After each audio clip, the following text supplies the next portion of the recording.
आज बच्चों हम क्लास 10th की एक्सरसाइज 8.1 करने वाले हैं, जिसका फर्स्ट क्वेश्चन है ट्राइंगल एबीसी में बी कोण समकोण है। बी एंगल जो है समकोण है। समकोण को इंग्लिश में बोलते हैं right angle triangle. A B equal है 24 सेंटीमीटर, बी सी इक्वल है 7 सेंटीमीटर। आगे हम नहीं पढ़ेंगे, अभी पहले इतने को ही पढ़ेंगे। इसका फिगर बना लेते हैं। इसने बोला ट्राइंगल ए बी सी है, तो यहाँ मैंने एक ट्राइंगल बना लिया। ट्राइंगल का नाम ए बी सी। अब ए बी सी किसी को भी दे सकते हैं, लेकिन बी समकोण है, मतलब बी जो है वो राइट एंगल है, और राइट एंगल ये वाला होता है, तो बी तो मैं यही बनाने वाला हूँ। अब बात रही ए और सी की। ए चाहे यहाँ बना लो चाहे यहाँ बना लो, कोई दिक्कत की बात नहीं है। तो यहाँ मैंने ए को मान लिया और यहाँ मैंने सी को मान लिया। अब क्वेश्चन में आगे पढ़ते हैं। ए बी 24 सेंटीमीटर है, तो ए से लेके बी तक ये वाला डिस्टेंस 24 सेंटीमीटर। बीसी जो है 7 सेंटीमीटर, तो ये जो बीसी वाली लाइन है वो आ गई 7 सेंटीमीटर। तो यहाँ जो मिसिंग है हमारा वो ए और सी मिसिंग है। तो मैंने पहले भी बताया था कि ये बेस होता है, ये परपेंडिकुलर होता है, और ये वाला हाइपोटेनस होता है। और मैंने ये बताया था कि ट्राइंगल की 3 साइडों में से 2 साइड अगर गिवन हो तो हम तीसरी साइड पाइथागोरस थ्योरम यूज करके निकाल लेते हैं। तो यहाँ हमें बेस मालूम है, परपेंडिकुलर मालूम है, और मिसिंग क्या है, हाइपोटेनस। जो क्वेश्चन में पूछा है वो तो हम बाद में निकालेंगे, पहले हम यहाँ यूज कर लेंगे पाइथागोरस प्रमेय। और पाइथागोरस प्रमेय सिंपल है, हाइपोटेनस का स्क्वायर इक्वल है बेस का स्क्वायर प्लस में परपेंडिकुलर का स्क्वायर। ये थ्योरम आपको याद करनी पड़ेगी। अब ये थ्योरम याद करने के बाद हाइपोटेनस की जगह हमने ए और सी लिख दिया, क्योंकि हाइपोटेनस ए और सी के बराबर है। बी मतलब बेस, बेस इस वाली लाइन को बोलते हैं। तो बेस कितना है, 24 का स्क्वायर। अब परपेंडिकुलर, परपेंडिकुलर कितना है, 7, तो यहाँ पे आ गया 7 का स्क्वायर। अब ए और सी का स्क्वायर, 24 का स्क्वायर निकालेंगे तो 24 के स्क्वायर की मतलब होता है कि 24 की मल्टीप्लाई 24 से करेंगे, तो दोनों की मल्टीप्लाई करके आ जाएगा 576। अब यहाँ 7 का स्क्वायर है, तो 7 की मल्टीप्लाई 7 से करेंगे, ये आ जाएगा 49। अब दोनों को जोड़ दिया, तो दोनों को जोड़ने पे आ गया 625। अब 625 मालूम है हमें, 25 इंटू 25 बराबर होता है 625, तो 25 की स्क्वायर बराबर आ गया 625। तो यहाँ हमने लिख दिया ए और सी का स्क्वायर इक्वल है 25 की स्क्वायर, और स्क्वायर से स्क्वायर कट गया, तो ए और सी की लंबाई कितनी आ गई, 25 सेंटीमीटर। अब ये क्वेश्चन 2 पार्ट्स में। पहले पार्ट में, पहला पार्ट यहाँ लिख देता हूं मैं। पहले पार्ट में उसने बोला साइन ए बताओ, और दूसरे पार्ट में, पहले के दूसरे पार्ट में बोला कोस ए बताओ।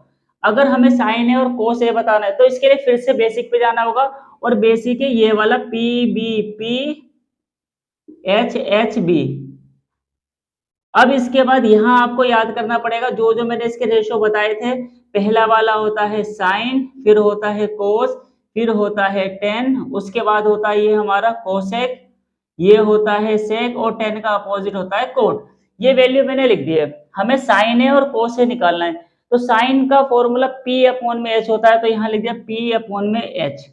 अब लेकिन साइन ए, तो एंगल कौन सा लेना पड़ेगा, ए। तो इसी फिगर को ध्यान से देखेंगे, एंगल ए ये वाला है, और एंगल के सामने वाला हमेशा परपेंडिकुलर होता है। तो P तो हमारा 7 हो गया और H 25 हो गया, तो साइन A की वैल्यू हो जाएगी 7 अपॉन में 25। अब हमसे ये पूछ रहा था कोस A बताओ, तो कोस का फॉर्मूला देखेंगे B अपॉन में H, तो यहाँ लिख दिया मैंने B अपॉन में H। तो कोस A मतलब एंगल A के हिसाब से बेस और हाइपोटेनस चाहिए। एंगल A के हिसाब से ये परपेंडिकुलर है, ये बेस है, और ये हाइपोटेनस है। तो बेस कितना हो गया 24, और हाइपोटेनस कितना हो गया 25। अब ये तो फर्स्ट वाला हो गया। अब इसका सेकंड वाला पार्ट निकालते हैं। सेकंड वाले पार्ट में साइन सी लिखा हुआ है, साइन सी। यहाँ साइन ए था, अब साइन सी निकालना है। साइन का फॉर्मूला तो पी अपॉन में एच ही होगा, तो पी अपॉन में एच लिख दिया। लेकिन सी के हिसाब से परपेंडिकुलर और हाइपोटेनस चाहिए, तो सी देखो ये वाला एंगल है, ठीक है। तो एंगल के सामने वाला हमेशा परपेंडिकुलर होता है, तो ये वाली जो लाइन है ये बेस की जगह नहीं, इसको बेस नहीं मान के अब क्या मानेंगे, परपेंडिकुलर। हाइपोटेनस बदलता नहीं है, तो ये हमारी क्या माना जाएगा, बेस। तो एंगल सी के हिसाब से 24 परपेंडिकुलर है, 7 बेस है, और हाइपोटेनस कितना 25। तो अब यहाँ हम साइन सी की वैल्यू रखेंगे। साइन सी क्या था, परपेंडिकुलर हाइपोटेनस, तो परपेंडिकुलर है 24, हाइपोटेनस है 25। अब निकाल ले कोस सी, तो यहाँ लिख दिया मैंने कोस सी। कोस का फॉर्मूला बी अपॉन में एच, तो बेस क्या है, बेस हमारा 7 हो गया, और एच क्या 25 हो गया। तो ये फर्स्ट क्वेश्चन का आंसर। अब हमने क्वेश्चन नंबर 2 लिख दिया। इसमें आकृति में, आकृति कौन सी आकृति, आकृति है ये वाली आकृति। इस आकृति में हमें ये वाला परपेंडिकुलर मानेंगे और ये वाला बेस मानेंगे और ये वाला हाइपोटेनस मानेंगे। अब परपेंडिकुलर गिवन है, हाइपोटेनस गिवन है, मिसिंग क्या है, बेस। कौन सी थ्योरम यूज करी जाएगी, पाइथागोरस थ्योरम।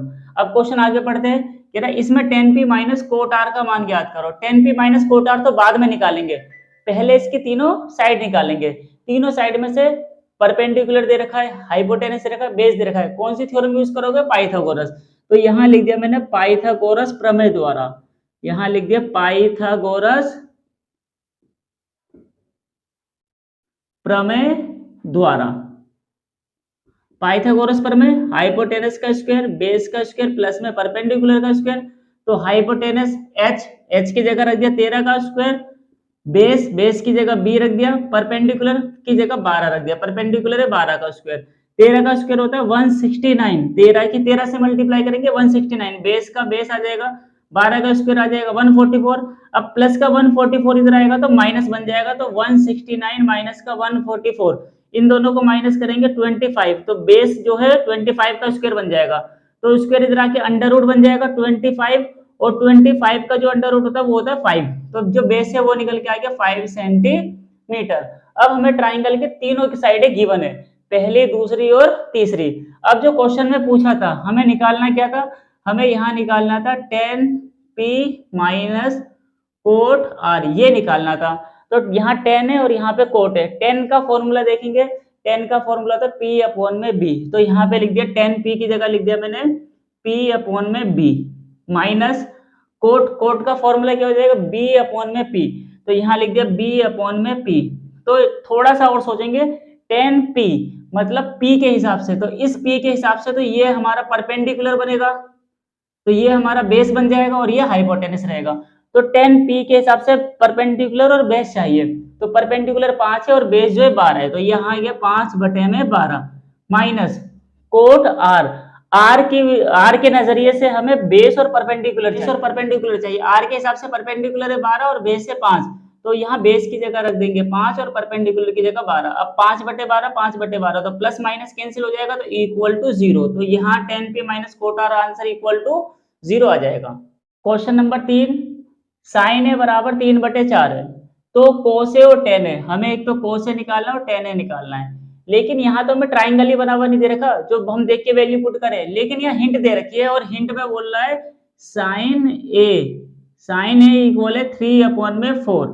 अगर मैं साइन का फॉर्मूला यहाँ से चेक करूँ तो p अपॉन में h, मतलब ये इक्वल होता है परपेंडिकुलर अपॉन में हाइपोटेनस। तो यहाँ मैंने एक ट्राइंगल सा बना लिया और ट्राइंगल बनाने के बाद इसको नाम दे दिया a b और c, b जो है राइट एंगल है, तो परपेंडिकुलर 3 है, तो परपेंडिकुलर 3, हाइपोटेनस 4 है, यहाँ पे 4, मिसिंग क्या है, बेस। तो ये बाद में निकालेंगे, पहले हम पाइथागोरस प्रमेय लगा लेते हैं। यहाँ लिख लिया मैंने पाइथागोरस द्वारा। अब पाइथागोरस थ्योरम क्या होती है, हाइपोटेनस का स्क्वायर इक्वल है बेस का स्क्वायर प्लस में परपेंडिकुलर का स्क्वायर। हाइपोटेनस दे रखा है 4 का स्क्वायर, बेस मालूम नहीं, तो बेस की जगह बेस, परपेंडिकुलर 3 दे रखा है, तो यहाँ पे 3 का स्क्वायर, 4 का स्क्वायर 16, बेस का स्क्वायर बेस, परपेंडिकुलर 3 का स्क्वायर 9।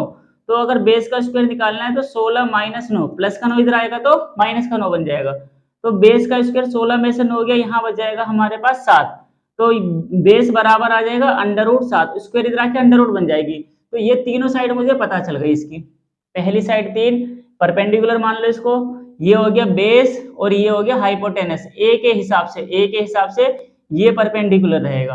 अब जो निकालना था हमें, इसके अंदर एक तो कोस ए निकालना था, तो पहले कोस ए निकाल लेते हैं। कोस का फॉर्मूला यहां चेक करेंगे b अपॉन में h, तो कोस ए, बेस और हाइपोटेनस चाहिए, बेस ये रहा हाइपोटेनस ये रहा, तो अंडर रूट 7 अपॉन में 4।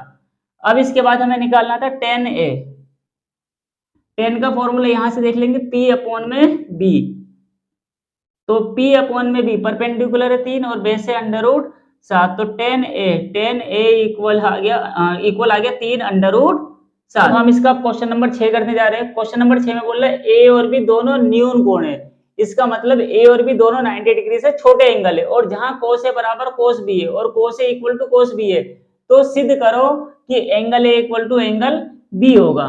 तो इसका हम सॉल्यूशन करने जा रहे हैं। सबसे पहले मैं एक ट्राइंगल बना लेता हूँ। यहाँ मैं एक ट्राइंगल बना लिया मैंने, यहाँ नाम दे देंगे ए बी सी। अच्छा, यहाँ नाम दूंगा इस बार सी, क्योंकि ए ये है और बी ये है। ये 90 डिग्री है, अगर ये 90 तो ये दोनों कौन से होंगे, 90 से छोटे होंगे। तो यहाँ ए और बी दोनों 90 से छोटे, इसलिए ए और बी इधर की तरफ बनाना पड़ेगा और सी को 90 डिग्री का हमने बीच में बना दिया। अब क्वेश्चन में जो हमें दिया था, क्या दिया था, उसने बोला है कोस ए बराबर है कोस बी। कोस ए बराबर है कोस बी, तो कोस का फॉर्मूला देखेंगे बी अपॉन में एच। तो यहाँ लिख दिया मैंने बी अपॉन में एच। अब यहाँ भी कोस है, कोस का फॉर्मूला वही होगा बी अपॉन में एच, लेकिन ए के हिसाब से बेस और हाइपोटेनस चाहिए। ए के हिसाब से तो ये परपेंडिकुलर हुआ, ये बेस हुआ, और ये वाला हाइपोटेनस हुआ एंगल ए के हिसाब से। तो बेस क्या है ए के हिसाब से, बेस हो गया ए और सी, तो यहाँ लिख दिया ए और सी। हाइपोटेनस कौन सा हो गया, ए और बी, तो यहाँ आ गया ए और बी। तो ए के हिसाब से वैल्यू रख ली है। अब यहाँ आ जाओ, इसको रफ कर देता हूं मैं। बी के हिसाब से ये बेस नहीं है, परपेंडिकुलर है, तो ये बेस होगा और ये हाइपोटेनस होगा। तो बी के हिसाब से बेस और हाइपोटेनस चाहिए। तो बी के हिसाब से बेस कौन सी वाली लाइन है, बी और सी। हाइपोटेनस कौन सी लाइन है, ए और बी। अब ए बी से ए बी कैंसिल आउट हो गया। हमारा जो प्रूव हुआ ए सी बराबर बी सी। ए सी कौन सी वाली लाइन है, ये वाली लाइन। बी सी कौन सी वाली लाइन है, ये वाली लाइन। इसका मतलब ये ट्राइंगल और ये वाली लाइन और ये वाली लाइन आपस में क्या आ गई है, बराबर आ गई है। जब ये दोनों लाइन बराबर आ गई है तो ये कौन सा ट्राइंगल बना, जिसकी दो साइडें इक्वल होती है। हिंदी में इसे समद्विबाहु त्रिभुज बोलेंगे और इंग्लिश में आइसोसेलेस ट्राइंगल बोलेंगे। तो यहाँ मैं लिख दूंगा ट्राइंगल ए बी सी एक समद्विबाहु त्रिभुज बन गया। समद्विबाहु त्रिभुज है। क्यों है, समझ में आ गया क्यों है ये समद्विबाहु त्रिभुज, क्योंकि ये साइड और ये साइड इक्वल है। और समद्विबाहु त्रिभुज की ये खासियत होती है कि जब दो साइडें इक्वल होती है तो दो एंगल भी इक्वल होते हैं। तो एंगल ए एंगल बी हो जाएगा, ये वाला एंगल और ये वाला एंगल आपस में इक्वल हो जाएगा। तो ये हमने प्रूव कर दिया। बच्चों अब हम क्वेश्चन नंबर 7 पे आ गए। यदि कोट थीटा 7/8 हो तो इसकी वैल्यू निकालो। सबसे पहले हम शुरुआत करते हैं यहाँ पे कोट थीटा से। तो हमें जो दिया हुआ है वो लिख लेता हूं, कोट थीटा इक्वल टू 7/8। ठीक है भाई। अब कोट थीटा दिया है तो कोट का फॉर्मूला क्या होता है, बी अपॉन में पी। तो यहाँ मैंने डायरेक्ट लिख दिया इक्वल टू बी अपॉन में पी। तो बेस 7 के बराबर है, परपेंडिकुलर 8 के बराबर है। अगर यहाँ मैं एक ट्राइंगल ड्रॉ कर दूं तो ट्राइंगल ड्रॉ करने में यहाँ मैंने मान लिया ये थीटा था और ए बी सी नाम देना चाहो तो दे दो, फिलहाल तो मैं नहीं दे रहा नाम। यहाँ लिख लेता हूँ परपेंडिकुलर, यहाँ लिख लेता हूँ बेस और यहाँ लिख लेता हूँ हाइपोटेनस। अब इसके अंदर बेस इक्वल टू 7 है तो यहाँ 7 डाल दिया, परपेंडिकुलर इक्वल टू 8 है यहाँ पे 8 डाल दिया। मिसिंग क्या है, हाइपोटेनस। कौन सी थ्योरम यूज करी जाएगी, पाइथागोरस। तो यहाँ लिख दिया मैंने पाइथागोरस प्रमेय द्वारा। पाइथागोरस थ्योरम, हाइपोटेनस का स्क्वायर इक्वल है बेस का स्क्वायर प्लस में परपेंडिकुलर का स्क्वायर। हाइपोटेनस निकालना है, बेस 7 का स्क्वायर, परपेंडिकुलर 8 का स्क्वायर। 7 का स्क्वायर 49, 8 का स्क्वायर 64। तो 9 और 4 13 का 3 6 7 113। तो हाइपोटेनस बराबर 113 और स्क्वायर इधर आके अंडर रूट बन जाएगा। तो ये वाली वैल्यू अंडर रूट 113 आ गई। अब यहाँ में तीनों साइड मालूम है, अब जो निकालना था इसकी वैल्यू निकाल लेती। तो यहाँ क्वेश्चन को लिख लेते हैं, हम क्वेश्चन को लिख लेते हैं और यहाँ लिख लिया मैंने 1 plus sine theta 1 minus sine theta upon में 1 plus cos theta 1 minus cos theta equal to, ऊपर एक आइडेंटिटी यूज होने वाली है और वो ये वाली a plus B A minus B equal होता है A square minus B square. तो यहाँ भी एक बार प्लस में दिख रहा है और एक बार माइनस में, तो a plus B A minus B तो इक्वल हो गया ये a की स्क्वायर और b की स्क्वायर। a की स्क्वायर मतलब 1 की स्क्वायर और b हमारा साइन था तो साइन की स्क्वायर। नीचे भी सेम ऐसे ही आ जाएगा, नीचे बन जाएगा 1 माइनस कोस स्क्वायर थीटा। आगे सोल्व करेंगे 1 का स्क्वायर 1 होगा। अब यहाँ साइन है, साइन का फॉर्मूला देखेंगे पी अपॉन में एच होता है, तो यहाँ लिख दिया मैंने पी अपॉन में एच का स्क्वायर, क्योंकि यहाँ भी स्क्वायर दे रखी थी, अपॉन में 1 माइनस कोस, कोस का फॉर्मूला होता है बी अपॉन में एच, तो यहाँ लिख दिया बी अपॉन में एच का स्क्वायर, यहाँ वैल्यू रख दिए। अब यहाँ आगे थोड़ा सा और सिंप्लीफाई करके वैल्यू रख देंगे 1, पी और एच की वैल्यू चाहिए हमें, पी 8, एच अंडर रूट 113, तो यहाँ पे आ जाएगा 8 अपॉन में अंडर रूट 113 का स्क्वायर, और नीचे क्या आ जाएगा 1 माइनस कोस, कोस में क्या होता है बेस और हाइपोटेनस, तो ट्राइंगल में बेस 7 है, हाइपोटेनस 117 है, तो यहाँ पे 8 अपॉन क्या था यहाँ पे 7 अपॉन में अंडर रूट 113 का स्क्वायर।